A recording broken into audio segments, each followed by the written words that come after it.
the power of us as individuals, the power of achieving things that we set our minds on, understanding that and really believing in what's possible is essential.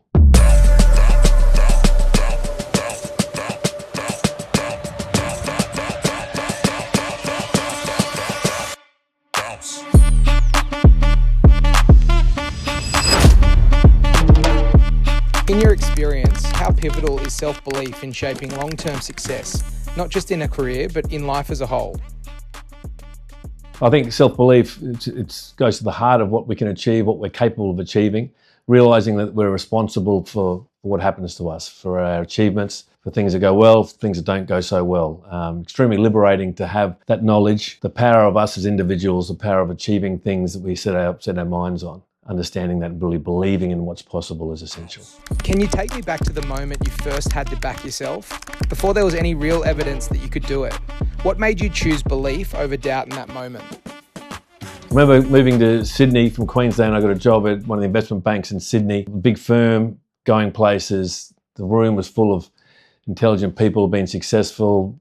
Someone come from Queensland into Sydney, fast pace. I remember going home that night wondering, well, what the hell have I gotten myself into here? How is it possible that I'm going to be able to stick with these guys? I wanted it. I knew that I wanted this. I knew I wanted to belong in a place like that. I knew that if I worked hard, I knew that deep down and I had the passion and love for something, I knew I could achieve it. And that's why I was sort of stuck with it. I hung in there. I'm doing the hard yards, making the extra effort to realise, my dreams. And having that's why I went towards it rather than running away from it, actually running towards the opportunity. That's where belief starts. I think belief, no doubt, comes from people around you, obviously looking and seeing other people's success, inspired by the success of, my peers or my family. But believing, deep down somewhere inside you, realising, I think the important thing is realising somewhere that it's up to us and it's our responsibility to achieve things and drive for stuff. Obviously in the sporting field, we train, we get outcomes from our training, we have success when we know when we put the yards in at school, when we try, when we communicate with others. From an early age, I think we sort of understand that what you put in, you get out. And I think once you understand that logic, then the more you put in, the more you're going to get out the other way. And I think that comes from all sorts of life from a young age, being around others from an early age. I remember starting a business with some friends at university, setting a new business up from scratch, that nervousness around doing that.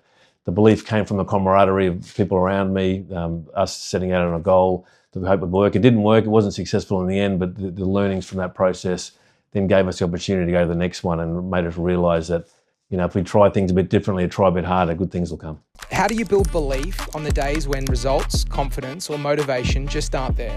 I mean, it happens all the time. Every day there's moments of self-doubt. We have voices in our head will happen that keep coming no matter what success you've had. And I think having the sort of the benefit when you get a bit more experience, you realise those voices will come, and being able to understand that that's natural. We have a natural inclination to be concerned about pushing ourselves.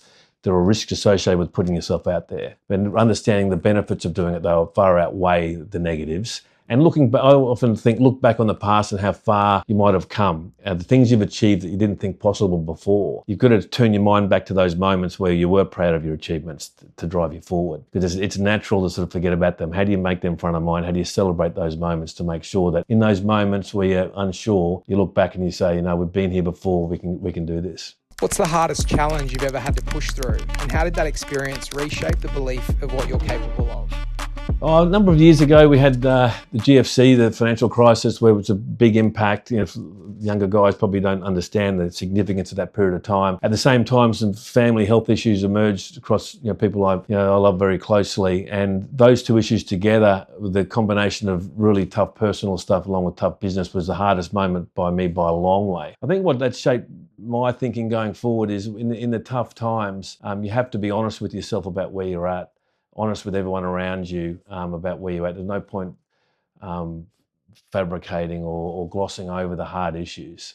And when you're really in a tough spot, being brutally honest with where you're standing and being prepared to take on the issues you're facing, rather than act like they're not there, or if you wait, things will get better. No, you have to deal with the challenges right there in front of you and being honest and communicate with everyone around you. And that, from my learn, we got through that period of time, and life's gone on beautifully since then. Understanding, being honest with ourselves in those tough moments is when you make or break, and that's the key thing for mine. You get self-belief from the belief others have in you. Often, belief of others in yourself is such a motivating force. You want to make them proud of what you're doing. You want to be proud of being associated with them. We attract, the people that we deserve, and I think having people around us in those moments are everything.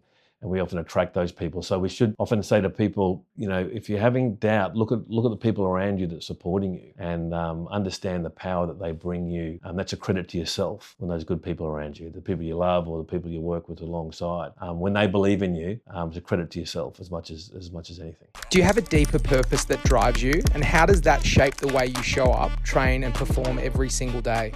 Well, I'm in a family business, fourth generation, with 124 years. It's a pretty motivating force, the concept of being a custodian, which is it's not an ownership thing, it's being responsible for something and making it better. And being, fourth generation here, how do we make sure this group goes forward, that we're providing a better environment for our people than we've ever had, respecting all that work that's put in by all my family members over generations, people who work with us over time. How do you be honest with them and continue to honour their tradition moving forward? So my motivation is easy. It comes from that. It's around me all the time. We see it, all the old photographs of people who've been with us, hanging out with my family, hearing the stories. That is the concept of custodian is a really powerful motivating force. And if I ever in doubt or think this is hard or how am I keep going forward, I think back to that and say, well, I'm blessed to be in this position, and let's see what we can do. How do you lead others to believe in themselves, especially on the days that they're struggling to see it? I think people around you know if you believe in them. I think they can feel it. They can notice it in what you do, how you treat them in their tough moments, how you look at them, what words you use. I think people are looking, their peers around them, looking for the confidence in themselves, and we just have to give it to them, provide them in a way, not overdo it, but small words, small encouragements at the right time is so vital to people to continue their self-confidence and to continue to have their self-belief. But the key thing is that never underestimate the impact we can have on others. It's so easy to think that person really knows that I am supporting them or I believe in them. Chances are they might not. Always over-communicate that with them, because the risk is that you're not getting the message through, or they're not hearing.